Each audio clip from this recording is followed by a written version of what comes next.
Most of us started our businesses because we wanted freedom, and yet we're working more than we ever have. Running a business can feel 100% all-consuming. If that resonates with you, today's episode is just for you. The one who's buried in work, wondering when you're going to finally have the freedom to live the life you envisioned when you started. And I could have no better guest for this topic than my friend Kristin Morrison. She's a pet business coach, author, and founder of the Six-Figure Pet Business Academy, and she was previously in your shoes, working long hours, feeling overwhelmed, and not really having much of a personal life outside of her business. But she made a transformation and went from burnout to building a pet business that ran without her, allowing her to travel in Bali and in India for months at a time while her business ran for her. Whether your dream is to travel, take weekends off, plan a maternity leave, or just have a few more hours of freedom in your day-to-day, today's conversation will give you the inspiration, the motivation, the mindset, and the first steps to build a business that supports your dream life, not the other way around. I'm so excited to share this heartwarming conversation with you. Here comes the intro, and then we'll get started. Welcome, Petpreneur, to the Pet Marketing Unleashed podcast. I'm your host, Michaela Vargas, founder, designer, and educator behind Pet Marketing Unleashed. This podcast is all about growing your pet business without the stress. Here, you'll find episodes packed with actionable tips and advice for streamlining your online presence, avoiding burnout, and onboarding new clients while you're away from your desk or out with the dogs. So pop in those earbuds and learn stress-free marketing and website strategies with me while you head out on your next dog walk, pet sitting visit, drive to your next session, or just wherever your pet business takes you next. Let's dive in. Kristin, I am seriously so excited to talk with you. I know we had just previously talked about how much spirituality mindset goes into business, and today we're really wanting to talk to the pet business owner who lately maybe their business is running their life and that's not necessarily what they signed up for. They're working crazy hours. They want to build a life that can support their dream life. And I think that you've been such a huge champion of that, which is why I love that we get to talk about this today. So thank you so much for being here and willing to share. Oh, I'm just thrilled to be here. And I'm happy for you that you have a podcast and that people get to experience your voice in the world and the magic that you create. Thank you. That means a lot, especially coming from you. I appreciate that. I'd love to hear a little bit more about your journey as a pet business coach and how you built that life that allows you to travel. I remember we talked last time and I know you got to travel while having your pet care business, I think to Bali, right? Yes, that's right. In India. Yeah. Okay. I'd love to just hear like how you were able to do that. Just a little. So it really started with my mindset because my business was quite large. I had many, many staff members, at that point I had probably 25 pet sitters and dog walkers.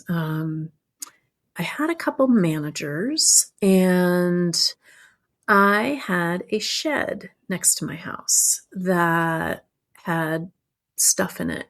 It was a storage space. And I went in there one day and I saw my travel backpack sitting in the corner.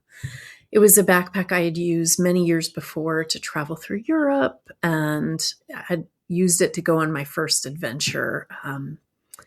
Travel adventure. And I felt this sadness. It was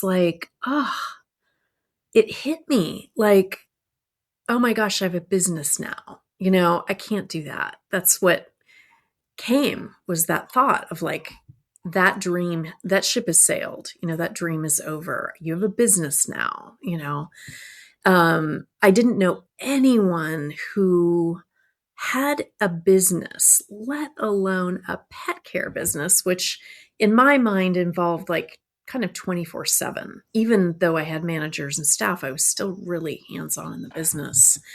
So, I was working many hours, even though I had all these people working for me. And and then something else happened shortly after that, which was a friend of mine was planning a trip to go away for 2 months.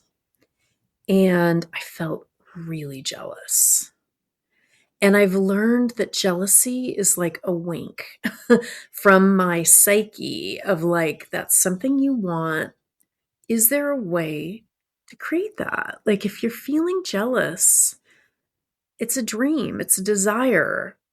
How can you, I've said this, like my inner self was like, how can you create that, Kristin? And I immediately talked back to that voice, that still small voice. Like, I have a business, it's a big business. There's no way, like, what would my clients think if I went away? And, that voice talked back to me, like, why not? And then it was like, well, I don't know anybody that's done this. So what? Be the first. Like, don't use that as an excuse. If it's something that you want, find a way to create it. And so I let that thought simmer for a little while, for a few weeks. It just kind of simmered. It was like, It was kind of like that, why not? Which is such a great, like, question. Like, why not? Or a great phrase. It's like, why not me? Why not you? Why not? Why not travel for a few months? So I let it percolate for a while. And then I thought, what if I ask my manager, like my main manager, if she would be willing to hold down the fort for me? Like, I felt like what's the first step that I would need to do? It would be to either hire somebody to help me or see amongst my current staff who could manage it, because being away out of country, it just isn't possible. And so I gathered my courage and I got on the phone with her and I said, I have a question to ask you. I'm considering traveling for, I don't know, maybe like 2, 3, 4 months. Would you be interested in, managing the business if I did that? We can talk about what it would look like, and there may be a way that I can give you like a percentage of the earnings during that time as a way to compensate the extra work, like you being me essentially. And she said, let me think about it. And then she said, I'll call you tomorrow. And she called me the next day and said, yeah, I'm interested. And so we hammered it out. I gave her a percentage. I also reached out to the second manager to see if she would be available to be kind of the backup. It's like I really needed to be honest and transparent with my managers of like, this is what I want. How can I make it worth your while to help me achieve this goal? And they both said yes. And I immediately booked a non-refundable ticket for 9 months from that date, because I knew that it would probably take about that length of time to be able to get everybody on board, all my 25 staff members, the 2 managers, because they were managing, but I was still doing so much of the admin work. And so it took and I had to get my life in order too. Like, when you're traveling for that length of time, there's like big and small details. Like, what do you do with your car? Somebody needs to start that car periodically, right? If you're going to be gone for a while. I decided to rent out my house as a way to, provide some income while I was gone. And so that was something that I did. And so there were just a lot of details. So I made a list of all the things that I would need to do. And then there were things I didn't even know I needed to do that kind of revealed themselves. And so I went away. I went to Bali and India. And originally I was only going to be away for 4 months. Actually, that's right. So for the first trip, I did a second trip.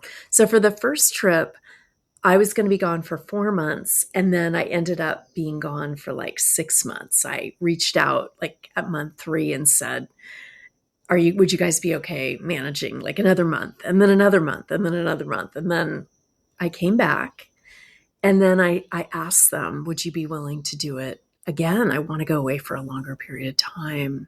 And so that was about maybe 10 months after that, I went away again. And that was, I think that time was like 7 or 8 months. Yeah. And the wild thing about that is that, and this is like completely mind-blowing when you think about it, and when I think about it, I made more money not working than I had working. That was going to be my next question is Yeah. what were the So findings? how did I do that? So one of the ways that I did that was, I compensated my managers. I gave them a percentage of the earnings, and they were really motivated to say yes to a lot of business. Um, One of my main manager even hired while I was gone because we lost a dog walker. And so that was something she was able to do. And also I subleased my house. So I was able to rent out my house. And the places that I went were very low cost. So I was able to have a pretty wonderful lifestyle in spite of, having less money coming in. I ended up making more because I had, my house coming in, house money coming in. And, it was a real adjustment though. A lot of people say, I want to have a lot of time. But the thing is, if you're working a lot, especially if you've been working a lot for a long time, it is very hard to go from 60 to zero. Like 0 to 60 is a lot easier in my mind. And with a lot of the pet business owners that I've coached that have either done this or want to do it or who have to stop for whatever reason. I've had women who are pregnant with their first baby reaching out to me, setting up coaching, saying, I need to figure this out. I cannot be working for a period of time. I need a maternity leave. How do I do that? And so part of what I'm working with them on is not only whether they're traveling or they're having a kid or they just need to take a break, right? Whatever it is, it's like, get used to having little pockets of time that aren't structured now. Because if you come to a screeching halt, you're going to be anxious. I promise you. It's going to feel really weird because you've been working so much. And also, when we're working a lot, work can be a real addiction. It can be, there's a lot of reward that comes. It's very valued in society. Like, oh, you're busy or you work hard. There's a lot of gratification from that, but there's also a lot of damage that gets done to our spirit. It's the cost of workaholism. Mm-hmm. And so being able to be comfortable with unstructured time, even little bits of it, will help prepare you for having larger periods of time. And it's just, I can't emphasize that enough. Like, it is really important. Yeah, it's something that you don't really think about too. And Yeah. ahead of time, you're like, I want all the free time in theory, right? Yeah. And then you get there, you're like, okay. Well, we often, I'm saying we because, I've coached a lot of people who have shared this with me and I've done it myself. Maybe you have too, or your listeners, where it's like, if you're working a lot for a long period of time, there are probably a lot of feelings that have had to be shoved down. A client upsets you, a friend hurts you, your partner disappoints you. It's like, but you have to show up for your work, right? And so you shove, shove, shove. And maybe you're numbing with substances, drinking, eating, working is a substance. And it's like, there comes a point where you have to deal with that. And, we can't always deal with things as they come up. It's just impossible, especially if we're working. But it's really important to find ways to be able to discharge those feelings, to talk to a friend, to deal with them as they come, because what can happen if you've been working a lot and then all of a sudden you're not working is that these feelings come up. And you're like, oh my God, I wanted to enjoy myself. What the heck is happening here? And it's like, well, it's like a pressure cooker, right? You put things down enough, they have to come out. And so the more you create space within like a day to just process and deal with things, the more you're going to be able to actually enjoy that time when you do take it, whether it be a sabbatical or a trip or having time with your brand new baby, Yeah. whatever you're, taking that time for, you'll be able to actually more fully enjoy it. Yeah, that's really good advice. I'm glad you brought that up. I'm curious for those, I imagine that a good amount of our listeners maybe have a team that are doing, Mm-hmm. they have staff that do dog walking and pet sitting for them, but maybe they don't have systems, processes, Yeah. managers. Like what's the first step to find those pockets of time in your business to like do that slowly rather than just going from 60 to 0? Yeah, yeah. Well, that's a good question. Well, let me think about that. Like, how did I do it? I mean, I did schedule time with myself. So I wouldn't even start work till like 10. That was me, because mornings are really sacred for me. It's when I do a morning practice called Morning Pages, which is a Julia Cameron Artist's Way practice of writing 3 pages in the journal of just free writing. And that's where I can release and get things out. I don't always meditate, but sometimes I do. I often go on a walk in the morning before work, like a pretty solid, like 45, 15-minute walk, or I do hot yoga or something. I'm doing some kind of exercise. And so all of that can help. So you can find times that actually work for you. So let's say, you know, I wanted to do that and mornings didn't work for me. Well, evenings might not be ideal for me to do that. So where can I put it in my schedule if mornings don't work?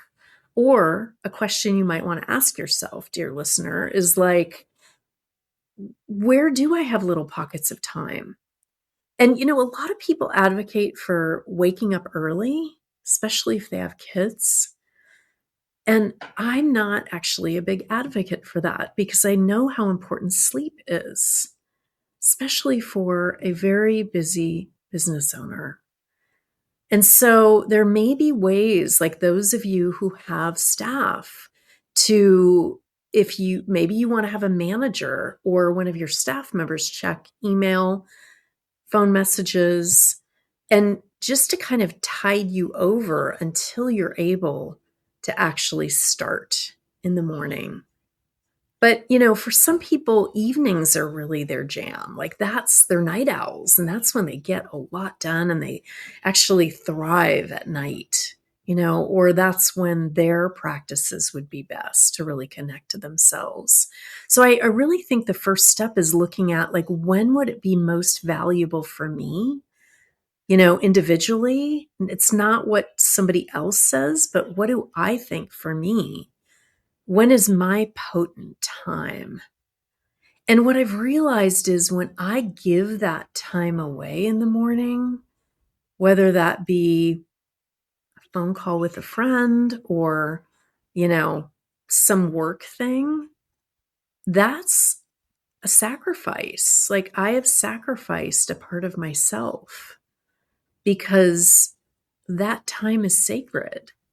So now what I do is there's a very firm boundary. Like I just don't typically, occasionally I will, like I have a coaching client who could only, work with me at a certain time and she really needs help right now. And so I made a conscious decision of like, every other week I'm getting up, I'm ending my morning practice a little bit early, not getting up early. I'm ending my morning practice early so that I can work with her. But I thought about it long and hard, So anytime you have a sacred time for you, whether that be time with friends, your family, yourself, we can be so easy as humans to like put a client there because it's money, right? But there's a cost to that. It's important to look at like the cost that comes. And what I have found is when I make time for myself first and then stack things around that, my life works. It just does. It's like, but when I don't, I feel a little wonky, a little ungrounded. So, if you're not putting yourself first, at least for a little bit each day, why not? What's holding you back? What do you think is holding you back? And it might be like my travel thing, right? That came up like my business is too big to travel. Well, that's a lie. That's a figment of my imagination. That block is in my mind only. And if I had believed it, I would not be here to tell you about the travels that I did. And I would not have set that up. And so part of it is we tell ourselves lies sometimes and so looking at like, is that true? Is it true that I don't have enough time? Am I afraid of connecting with myself? Am I afraid of like stopping this quick pace and what might come up if I do that?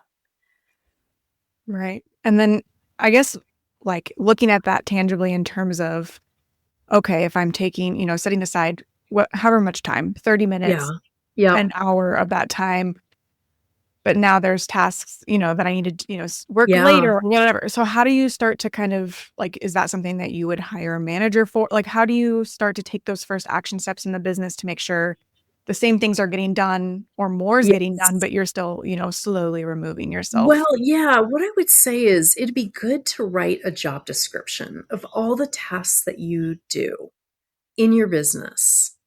And then next to those tasks, write which ones you enjoy and which ones you're good at. Typically, those are one and the same because usually we enjoy things we're good at. Not always, but usually. And then also on that list, I would write whether you think you could delegate that fairly easily or not. That would be the first thing, delegate easily. And then maybe it's not going to be easy, but you could delegate it. That would be another thing to put on so that you're beginning to kind of do surgery on your business, right?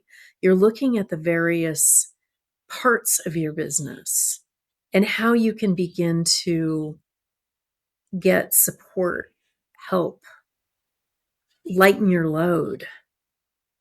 And if you're noticing as you're making this list that you don't have anything that you can delegate or you have very few things, then it may be a control issue, or you may be like a perfectionist where you feel like you wouldn't be able to hire somebody who could do as good of a job as you.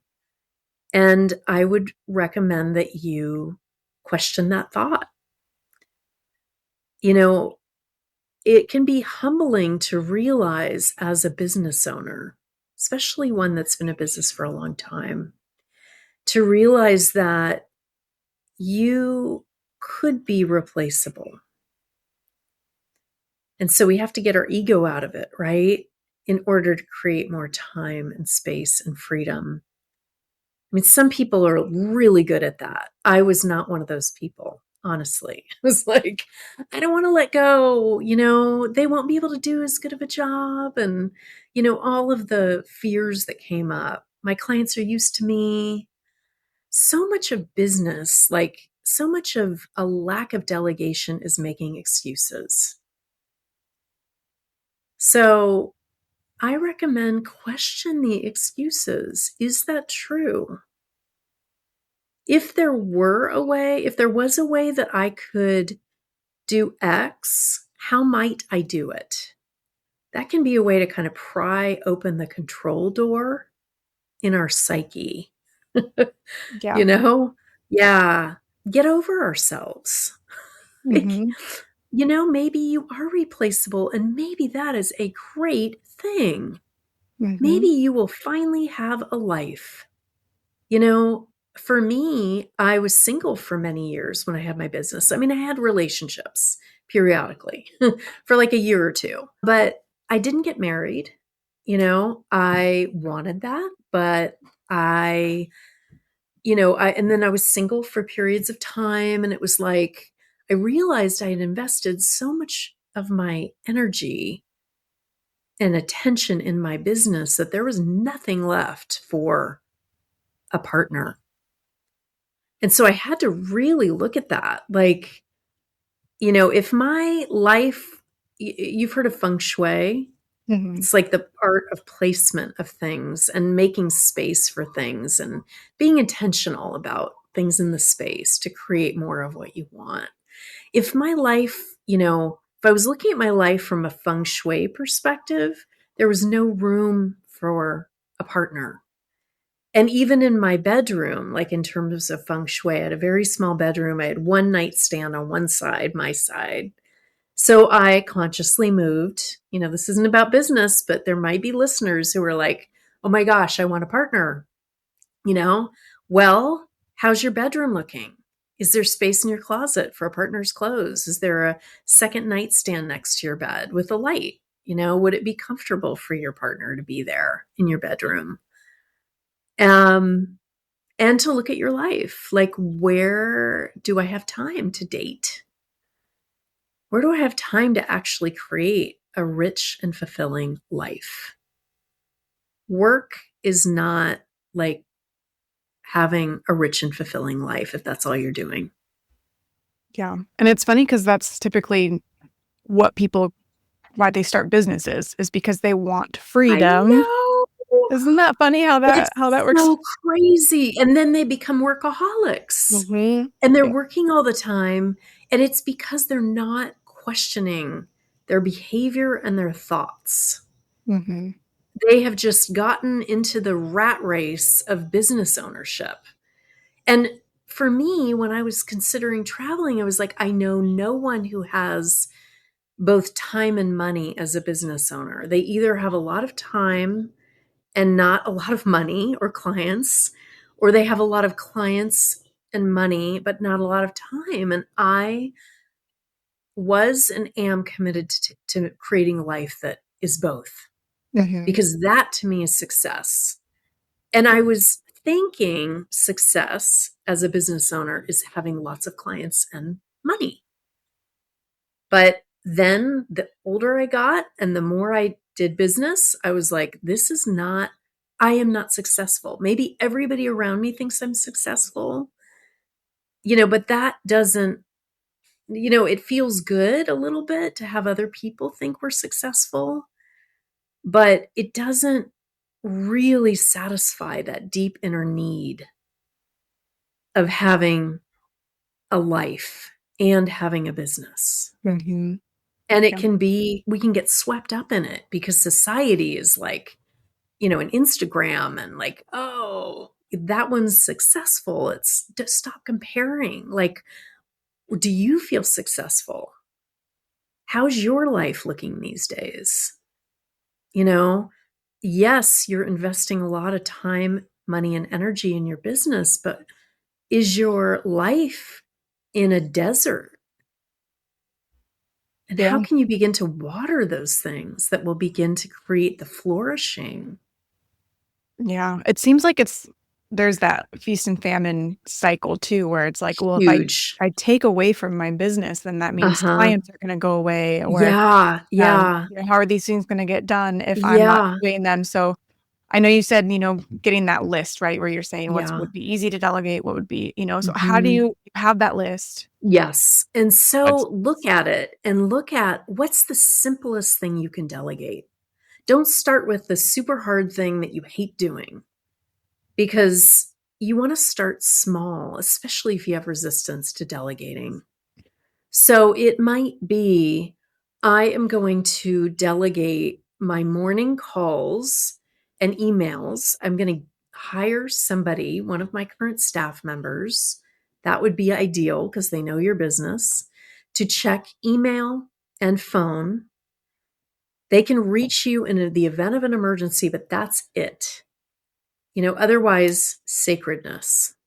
you know, and then creating like a phone and an email log. Like they have returned the call. They've said, the business owner will be in touch with you soon. I mean, that's a good first step. Eventually, you can train them to actually schedule whatever services you offer, to set up, let's say you're a pet sitting company or a dog training company, to set those clients up with a dog trainer or a pet sitter, pet groomer.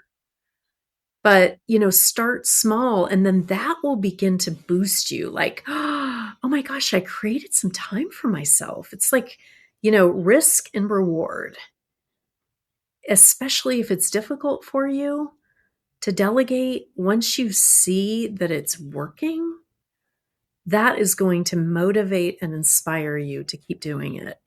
And I would begin numbering it, like, okay, what's next hard? What's the next hardest thing? What's the next hardest thing? And then just go through it. And, you may need help with it. Call a business coach. Like, why are you doing it alone? Get help. If your business is struggling because you don't have a good website, that would be good to call you, Michaela. It's like, get the help that you need. Mm-hmm. It can speed up the process. Yeah. And it seems like it's nice, because that was one of the questions I was actually going to ask you is, all right, now we need to find a manager, that sort of thing. But it actually takes the pressure off to look at who you currently have on your team and see Absolutely. That's awesome. That saves a lot of time in the process too. And you already like and trust this person. Exactly. I would not, if you have staff, start with your staff members. And that's another thing, like making a numbered list. Like, this would be my first choice for a manager or an assistant, right? This would be my second choice, and then go down the line. Like, some of those people who, let's say, are pet care providers or dog trainers, not everybody who works with pets is good with people or organized in that way that is required for returning calls, responding to emails. It takes a special skill set to be able to do both. Like, you as an owner likely have that skill set, but not all of your staff members will. So the way you can begin to look at, is this person potentially a good fit as a manager or as my assistant, phone assistant, email assistant? You can look at, how do they communicate? Do they communicate well? How's their spelling? Like, that is really important if they're returning emails, right? In terms of professionalism and all of that. Are they quick to respond to messages when you reach out to them? That's going to be important too, their response level. Are they friendly? I mean, I've worked with some pet business owners that have main managers who, they're calling me and saying, I've got a main manager that is really, like, clients don't really enjoy working with them. They're they're difficult personalities. And I'm like, let's talk about why you hired that person so that you don't recreate that mistake again. Because what you don't want is an assistant or a manager being like a barbed welcome mat. It's not a welcome mat if there's barbed wire around, right? Mm-hmm. You want somebody that actually is going to increase your business.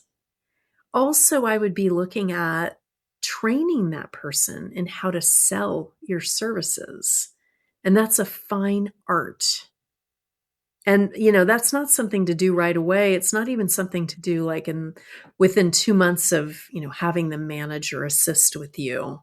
But it would be something to look at maybe 4 or 5 months down the road when you realize this is somebody that I want to continue working with, and have them expand what they're doing with my company. When you're first starting this, then is that something where, say they're going to be fielding phone calls or something like that in the morning? Like, is that something where you should record like a video? I don't know if familiar with Loom, but like recording screen share and say, this is my process. Maybe you record a few mornings. Yep.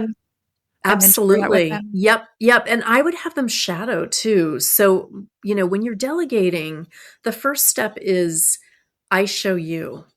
The second step is you show me. The third step is you do it alone, right? So what I did is I had my managers, accompany me, not in my office, but on Zoom. Like, okay, I'm returning calls now. I'm going to put you on mute. I'm going to let you listen to me. There's something very powerful about osmosis, being around something that's happening. We can only learn so much from like a manager manual, and that is something that I would recommend, you know, creating for your business. I have one that, people have bought that have edited, but you can create your own. But to really look at like people learn in different ways. And so I recommend having like a written list. I recommend having them shadow you. I recommend, like you said, recording a video. Um, Also doing role playing. So having them be a client and you work with them as you're the owner and they're the client, and you're teaching them through that. They get to be the client first, which is much easier, right? They're not put on the spot. But then you're going to switch gears. Okay, now you be the manager, I'll be the client. And then you can gently correct them as you go. And it's really important to be gentle with corrections because, for you as the business owner, it's probably pretty easy. You're used to your job, second nature to you. You could, at this point, probably do it in your sleep. Not so with a manager. Also, they are going to take perhaps twice as long to do things in the first year. And so you're going to be paying more for that, but eventually they're going to be able to, get that skill set, and it's going to come much more quickly. But it's going to be important for you to allow like double time and to not expect them to be as quick as you are, because they just won't be. They're learning a new skill. It takes time. Yeah, absolutely. And then I guess from that, we talked about, okay, we have the list of what to delegate. We have the, SOPs that show them how they shadow. We've gone through that training process. At what point, do you know you're That ready? they're ready to go. Yeah. Like, how do you know? One of them is like, I feel it. Like, I've done the role playing and I'm feeling it. They're quoting me prices. How much would it be for this? How much would it be for that? It's like rolling off their tongue. That's how I know. But when I'm very first hiring them to do this, all I'm having them do is check email and phone. That is like part one of the managing, because I want them to get a sense of what's happening in the business. They already know as, a pet sitter, a dog walker, a dog trainer, a pet groomer, but now we're expanding what they're learning. And so they initially are not scheduling things at all. They're not selling anything. They're simply gathering information and responding and saying, let's say, for example, Kristin, the owner, will be in touch with you later today. She's out of the office, and I just want you to know that I got your message. I got your email. And that is so important. Like, the quicker you can respond to messages, ideally within 24 hours, or even more ideally within like 12 hours, the more likely you are to get that client. The longer you wait, people have very short attention spans these days. And a lot of pet business owners have difficulty returning client calls or emails. It's just, I see it over and over, and it costs them a lot of business. So it can be really worth it to train someone to just respond. People want to be heard. That was such a big thing when I had my business. Like, people would call me, and clients, and they'd say, I called these 5 pet businesses and they never called me back. What is up? And I said, I know it's kind of a deficiency that we have in this particular industry, and it really needs to stop. Like, people deserve even a simple email of like, I'm so sorry, I'm booked up. Or a quick call, I'm so sorry, I'm booked up. If you don't have a referral, just at least let them know that they've been heard. Yeah, for sure. I feel Yeah. like too, I mean, if they're also out in the field or, it's like Yeah. not having any sort of admin support, Oh, can make it exactly. impossible to get back. And that's something, even in our websites that we actually do set up with Wix automations to where Hmm. if they submit the contact form, it's sending an automatic email to them that can send them the next Fantastic. steps of like, hey, book a call via, Calendly, or here's our welcome Fantastic. packet, here's some more information, or here's how to create So an good. account in, time to bed or whatever. So it can Hmm. automate Hmm. that process to at least get them started. But Yes, it is nice. Yeah, I mean, that touch point is crucial because if not, they're going to be on to whoever responded the they quickest. are. Yeah, exactly. Yeah. And it's not always about price, it's if they feel good about you or your admin person, they are probably going to be likely to go with you. Mhm. You've returned the call, you're friendly, you're helpful, you're available, So I really recommend that.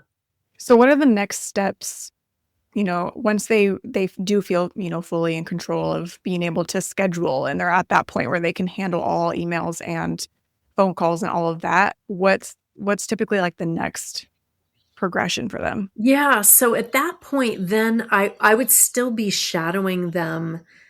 I would have them shadow me. I would shadow them to make sure that they are proficient with that. Like I do not let a manager go off on their own from their own home without really feeling solid about it. And you as a business owner know.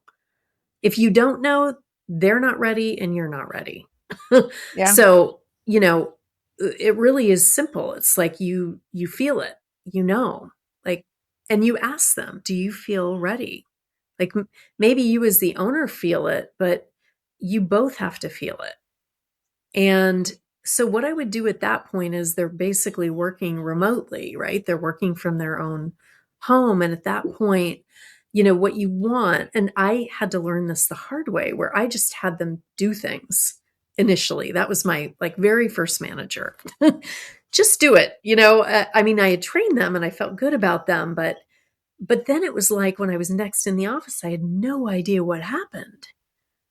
I could go through the emails, but what about the phone calls and what about everything? Like, so what I did is I had them create a phone and email and reservation log. So they basically, and they did that in Google Docs where I could see it as it happened. And they would, at the very top of that doc, they would put any reservations that they had made that day. And they would put all the emails that they had returned, and they would put the email address, the time of the email that they, responded, the email, how they responded, what they did, any actions they took. It doesn't have to take a long time, but just short, sweet, succinct. And then phone calls, John Smith called, wants a pet sitter for his two dogs in this area. I reached out and told him you would be back in the office soon. So then when I went back into the office, I was like, I know what's going on here. I can deal with this.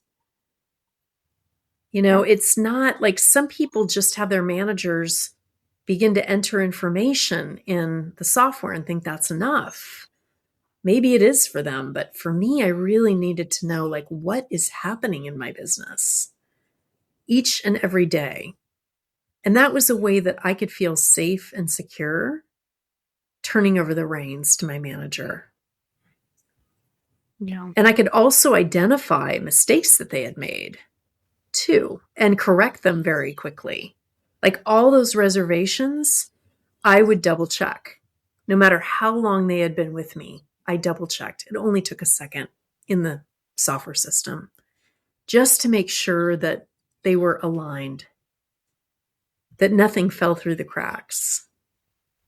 Yeah. Yeah. And how long do you think that process typically takes before you can feel super secure? Now you can go off and Yeah. handle. Yeah. So, I mean, I would say it generally took anywhere from 2 to 4 months to go from just being an admin of like returning call, not doing much, right? So maybe they would do that for 2 months maybe even 2 to 4 months, just to feel like that, to then being able to schedule, to selling our services, to solving problems, troubleshooting, dealing with emergencies. I had my manager working with me when I went away. My main manager, at that point, she had been working with me for about a year and a half. And she was solid. There's some people that take to it like a duck to water. Mm-hmm. There are other people that are like, they just take a long time, or they are not a good fit. They're just not a good fit. And you'll know it pretty quickly. And, trying to force somebody just because you think they'll be good at it, or because you're afraid of letting go of that freedom, isn't a recipe for success. Like, it's really going to be important for you as a business owner to look at, is this person doing a good job? Are they enjoying it? Are they kind of gritting their teeth, like not really wanting to do it? Are they making a lot of mistakes? I mean, people are bound to make some mistakes in the beginning, and that's why it's so important to double check. But eventually, like after a few months of doing it, they should be really solid if they're attentive to detail. And this job is not appropriate for somebody that is not attentive to detail. Too many things are at stake. The pet's well-being, the clients, your reputation, your livelihood, like all of it, like it matters. And I don't say that to like instill fear, but just it's important to take it seriously. And that's why it's so important to look amongst your staff first, because it's so much easier, as you said, to train someone who's behind the scenes already, maybe even knows a lot of your clients. It's also a lot easier on the clients because a lot of them probably know this person. So it's a smooth adjustment all around if it's a good fit. That was going to be another question I had was, should you be preparing your clients before you're stepping back? Like if you're doing a maternity leave or traveling? Definitely. So what I would recommend doing in your voicemail is saying we. Like even before you've hired anybody, whether that be staff or a manager, like if you know that you're going to be hiring at some point, get in the habit of saying we, because then there's not going to be this surprise to your clients, and what I would do is, with a manager, you're going to want to send an email out because that's going to be their point of reference. Like when they call, when they email, and I would introduce them. Like if they don't already know, not everybody's going to know the manager, even if it's a dog walker with you. That dog walker isn't helping everybody, right? So maybe you send out an email with a picture of that person, and maybe they even write a little blurb about, what they love about working with the company, how they love working with clients, whatever, but create an introduction. And when I traveled, I did let clients know because it was such a big change. I did not want, I'm just a big proponent for transparency. And a lot of times fear can get in the way of transparency. Like we're afraid that clients won't want to continue with us if we're not in the country because we're living elsewhere for a few months, but get over that. Like be willing to be honest and transparent. And most will probably prefer that anyway. Well, yeah. But otherwise you're kind of hiding, right? And then is your trip going to be truly enjoyable because you're like being sneaky? Like, don't do that. Just tell the truth. Like, I am fulfilling a lifelong vision of traveling to India and Bali. Linda and Melanie are helping me fulfill that vision. And so are you by being one of my clients. Thank you. Yeah, I will. They are going to be managing. And I am so excited about this for them because they're fantastic humans. I've trained them for the last 9 months. They are ready. And if they're not ready, you let me know, I will be checking email periodically. But it was great. I mean, they did a fantastic job. Yeah. And it's funny. Yeah. I feel like we always are kind of in that fear mode of like, well, which clients are going to be mad about this or which I clients are going to know, I leave. know. But even just thinking from their perspective, it's a lot more work to go find another pet sitter. Completely. I When, always it's say not like, that. it's Yeah, so much work. Why are they I going to start know. over to the They're visit not. that never responded to them? Right. It's like, Totally, totally. I know I have so many people who I'm coaching who are like, I'm afraid to let this difficult client go. And I'm like, let them go. Or I'm afraid to set boundaries with this wonderful client. I'm like, set boundaries. Like, mhm, you're going to be resentful if you don't. right. They're very unlikely to find another person, especially if it's a long-term client. Hmm. And they It don't want takes that a for their pets either. Like their no, pets have a routine with you. Like exactly. yeah. Yeah. Yeah, people don't like change. That's just the reality of it, guys. They don't like change. And so that will be one of your best friends. Like when you're fearful, just remember people don't like change. So, yes, it's a change if you're going away, out of the country, but you have replacements and hopefully Yeah. you've trained them well and they're good fits. And, you can do some work while you're away if you need to, Yeah.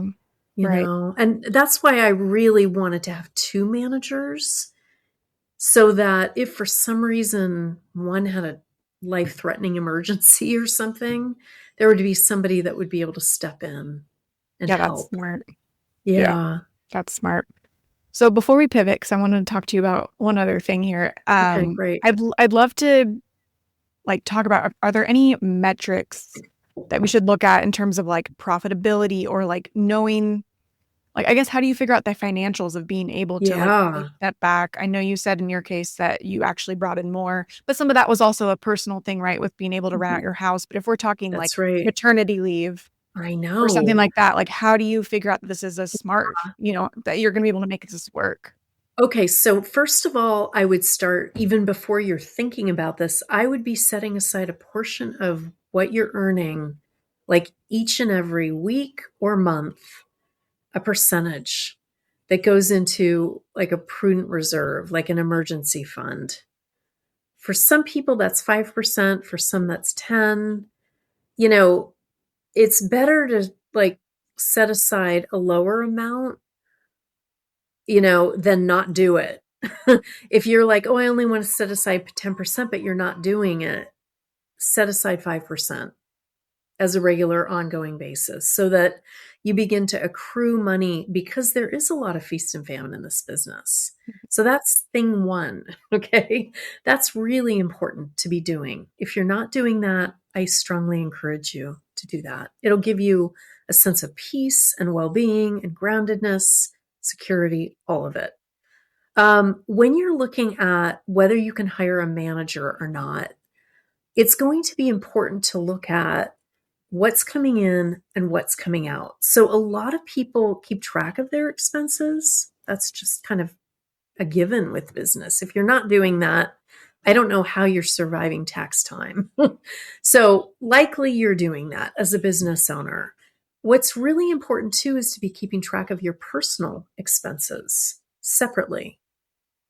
And then be keeping track of your business income and not just like the whole thing, but to be looking at the various services and how much are you making each month for those services. And if you can go back even like 2 years, 3 years to look at a pattern that happens, that can be very helpful for the feast and famine. And so, why do you want to look at your personal expenses and your business expenses? Because if you're just like eyeballing your business expenses and your income to see if you can pull this off, this hiring a manager, your numbers aren't complete because your personal life is there too. What's happening with that? How much do you have to come up with each month for your life? What's your, monthly nut for your life? What's your monthly nut for your business? We're talking like every month and maybe you need to average it out. So, this isn't something. I have a lot of people who ask me, how much do I need to make in order to be able to hire a manager? Well, I can't help you with that because, I can if you have the numbers, we can like crunch it and see, do you have enough? But realistically, you're going to be looking at like at minimum, probably paying $20 an hour, maybe more, depending on your location, minimum wage, all of that. So, what some people do to assist them in terms of the cost is they could hire a VA, you know, but again, that's not somebody within your company. So, they might not be able to do a great job. Some people hire it out. Some people hire from the Philippines where they can pay $5 an hour, and they've had great success with that. Like, I have not known anybody that has had great success with that, honestly. What I have noticed is when they're hiring within the company, that's usually when they hire somebody who is a fantastic fit because they've worked with them, they've seen how they work, they know their communication style. You are likely going to have to pay them more than if they're a service provider, but it's going to be worth it. Like, it's really important to wrap your brain around this person eventually is going to help make me more money because they're going to be returning client calls quickly or emails.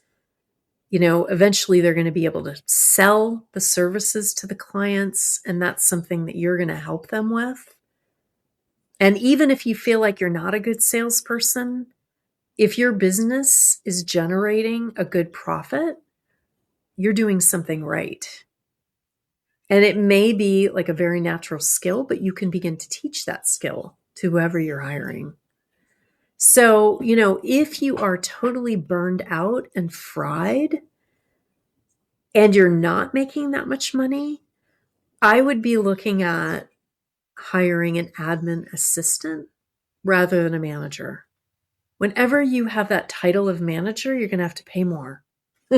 That's just the way it works, right? If you hire a virtual assistant, that could even be a service provider, could be a virtual assistant, you will, likely be able to pay them less than you would a manager. And that can still grant you more freedom too, depending on what your goals are, Oh, right? If you're just trying to reduce completely. hours or Yes, yeah. yes, just create some space. And Mhm. what I've noticed with some of the people that I coach is that even if they begin to get like 2 hours 3 times a week, that's all theirs, that creates a level of peace, freedom, focus, clarity. They have more energy for their business. Some even fall in love with their business again. They've gone from wanting to divorce it, like, oh, I don't like it, to falling madly in love with it again, like remembering why they love it. Like, if we're working so hard all the time, what's the point? Mhm. Right? That is not a love affair. Yeah. That's like, that's hell. Yeah. That's hell. Absolutely. Yeah. Well, I cannot have a conversation with you without talking mindset. So I would love, we talked a little bit about how there's a lot that comes up in terms of delegation, releasing control in our business. I'd love if you could share any advice for people who are struggling with, I can't let go of that control. Like, how do you get past Yeah. that? Well, to ask yourself some questions like, what am I afraid of? What am I afraid of will happen? Like, what's the worst thing that would happen if I let go of control or if I hire somebody? And it might be I'll get a bad review or a number of bad reviews, which is, that's not a good thing, right? But sometimes when we identify our fears, then we're able to address them. So it's like, okay, if you're afraid of getting bad reviews or the person not doing a good job, what could prevent you? What could help you to turn that around so that doesn't happen? What would be feeling great about the person you hire? Doesn't mean nothing bad's going to happen. You can't control that. What you can control is what kind of person you hire. how you hire them, how you train them. All of these things are within your control. That's true. Because I But feel like a lot of times when you do hire, sorry to interrupt, but like it's okay. when you do hire somebody and something bad happens, I don't know if you've noticed this, but it seems like they kind of knew that that was going to happen. Like it Oh, was almost like, totally. yeah, those red Yeah. flags were there and I I ignored it. know. I And know. Yes. And sometimes they're even yellow flags. Like I would say yellow flags can sometimes be as disturbing as red flags Mhm. and important to pay attention to. So if you are interviewing this person, or if, a lot of people don't correct mistakes as they happen either. They're afraid to be a boss. They're afraid to bring attention to something that wasn't done quite right. But that is a learning opportunity right there. Yeah. So, fear can really get in the way of having your dream business. And it's like, how can you get out of your own way? Because we create the fear Mhm. in our head. And asking yourself questions can be a great start. You know, if I were to hire somebody, how could I hire a really great person? What are some steps I could take that would help me feel fantastic about that person? Let's say you're hiring a pet sitter, do a background check, calm your nervous system with that background check. Yeah. Yeah. Sometimes it's really nuts and bolts. It's not even mindset. It's like take the True. actions that are needed, and that will help you Yeah. feel more comfortable. Like if you are feeling afraid, something isn't right. And it may not be that person that's in front of you that you're interviewing. It might be your own fearful thoughts. Mhm. And only you can identify that. Right. I know for me too, because we're kind of in the process of we've been hiring more and that sort of thing. And Mhm.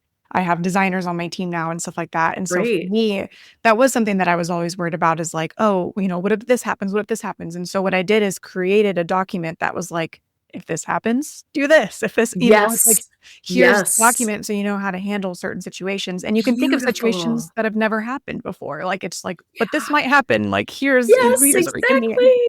You know what? That is a good point. So in the manager manual that I have, that I used with my own managers, and a lot of pet business owners have gotten it as well, it's like I have scenarios because there are so many scenarios. Now, you cannot identify every single scenario, but there are some that have happened a few times that are kind of to be expected, right? So how can you avoid that, and or how can you manage that if it does happen? Right. The other thing when you are interviewing people, even if it's somebody that's already working for you, but that is stepping into a new role, it's going to be important to ask them, like, how would you deal with this? Like, to ask open-ended questions, not yes or no questions, because everybody knows the answer to a yes or no question, right? Mhm. Really, an interview is about gathering information to determine if this is a right fit or not Mhm. for you, for your business. And so, you look at scenarios that have happened for you as a business owner and ask, like, what would you do if X happened? How would you handle that? And they may be like, I have no idea, but ask a couple other questions to see if they are able to kind of think on their feet. Because part of being a manager is being able to roll with it. Like, especially in the pet industry, things come up, weird things, very bizarre things. Yeah. And those who are pet business owners are probably nodding their heads right now, like, oh my gosh, I had this weird thing come up.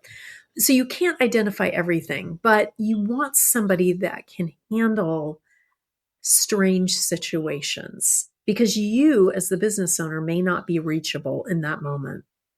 And it may need, an urgent solution. Doesn't mean it's going to be the perfect one, but at least that they can kind of, figure things out and have common sense. Right. Yeah, that makes sense. And this might actually be a little more of a personal question, I guess I have for you Yeah. in terms of like, Okay. in terms of handling this sort of new dynamic of giving tasks to other people is even within your own team, for them to know Hmm. that you're going to be stepping back and working less. I feel like sometimes there Yeah. can be that dynamic of like, now I'm trying to make money without working. Exactly. How do Yes. Yes. you Yes. handle that? 'Cause I'm Oh like, my I don't want you gosh. to I be know. I know. without working. I felt a lot of guilt about that. I think that's a very natural human feeling. And some people are like, woohoo, I'm making money without working. Mhm, If you're doing that, good for you. That was not my experience. But the way I kind of calmed that thought, it kind of guilt, you know, is I had worked in my business for a number of years. I had done the heavy lifting. mhm, And it was time for me to step away.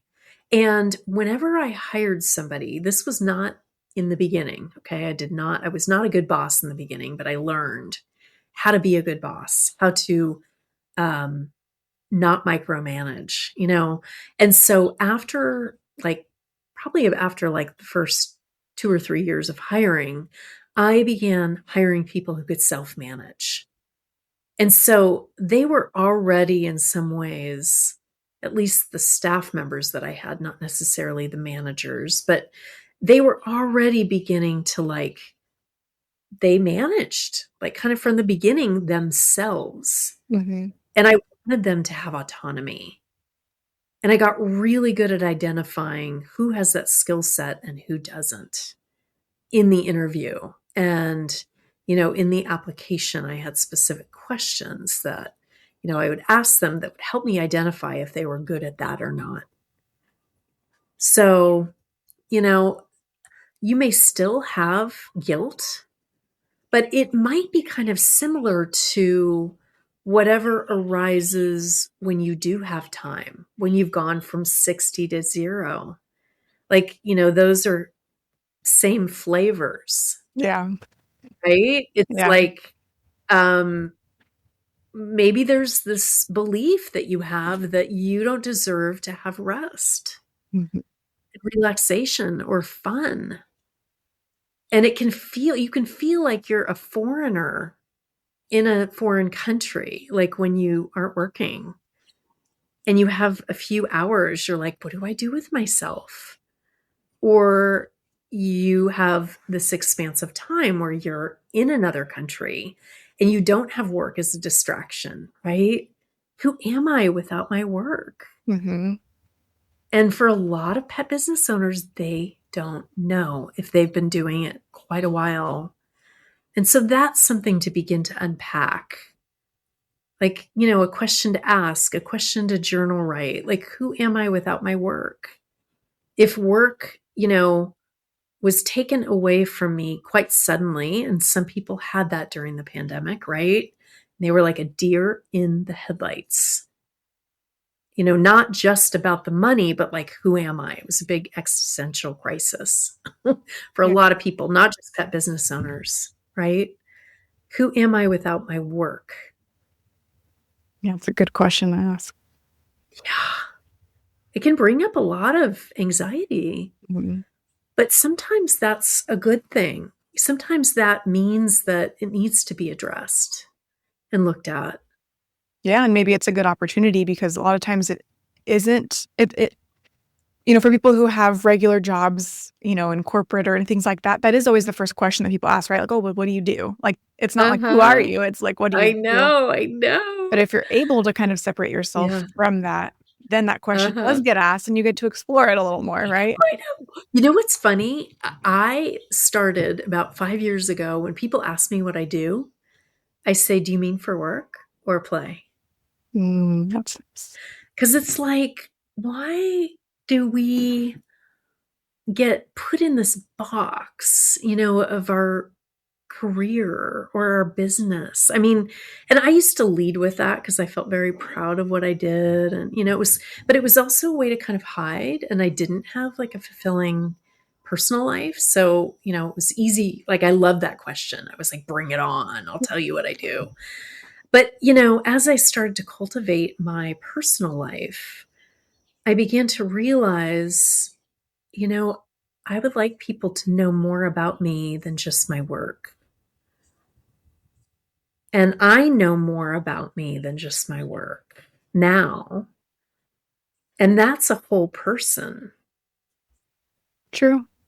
Yeah. So you might want to try that at a party next time. When somebody asks you, like, what do you do? If they say, what do you do for work? But a lot of people Right. just say, what do you do? Right. And it's like, do you mean for work? Yes. I love that. And they go, they're like a bird. They're like, they cock their head like, oh, like, what else would it be? Yeah. But then the coin drops. They go, oh yeah, what do you do for fun? Yeah. And that's sometimes more fun to talk about too. It totally is. I mean, we work, especially if you're working a lot, bring vibrancy into your conversations. Mm-hmm. Like you already know how to talk about your work. Not you, but, business owners tend to know. And so it's like, let's dive a little deeper with each other.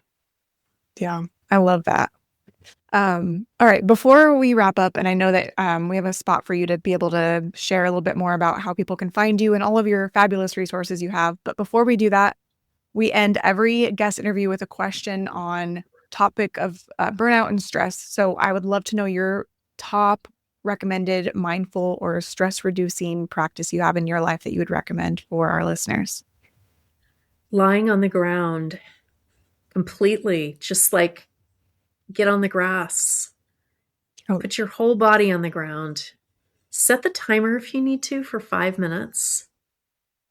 And just, let the earth take whatever you're holding. It wants it. It can handle it. And just 5 minutes of doing that can be incredibly powerful. And if you're not able to do that for whatever reason, because it's snowing or, you're in the desert and it's too hot, you could do it on your carpet in your living room, and it's an act of surrender too. It's like,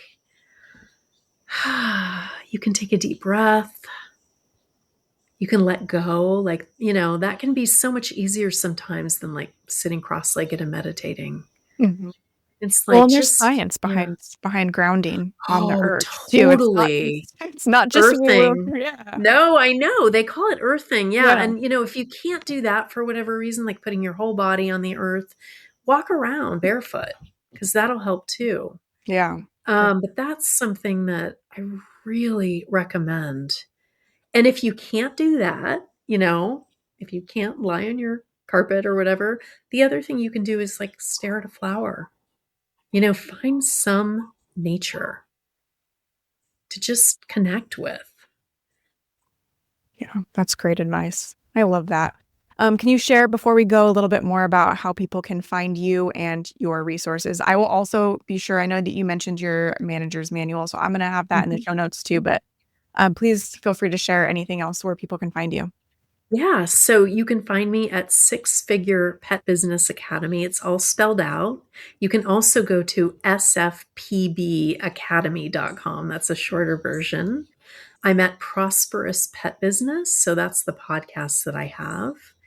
And I have free resources on my Six Figure Pet Business Academy site. So you can go to the free stuff page and get various downloadable booklets that'll help you with your pet business. And I like to give out a lot of free resources for those who are struggling financially. And, anybody is willing to partake of those. So I welcome you to check that out.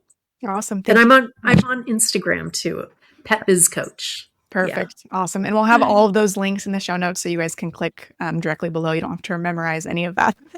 But thank you so much, Kristin. It was such a pleasure chatting with you again. It had been a while, so it's so nice to catch up and chat all things dream life and having a business that supports that life.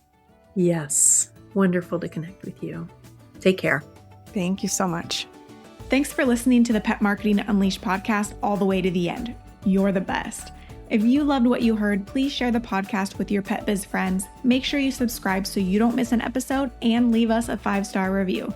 We love to hear what you think of the show, and we are so grateful for all the support and love you show by sharing the podcast with others. And don't forget to stop by our website, petmarketingunleashed.com, where you'll find a ton of resources, recommended tools, blogs, templates, courses, and more to help you grow a stress-free and fulfilling pet business. Here's to saving time, ditching the stress, and standing out from the pack. Thanks again so much for listening, and I will be back soon with a new episode. Bye for now.